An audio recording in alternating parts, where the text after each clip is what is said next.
সাথী ছিল দেশের বাড়িতে।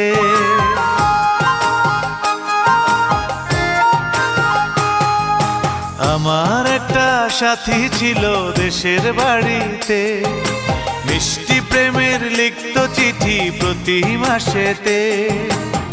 হঠাৎ একদিন খবর এলো সাথীর নাকি বিয়ে হলো আমার অজান্তে।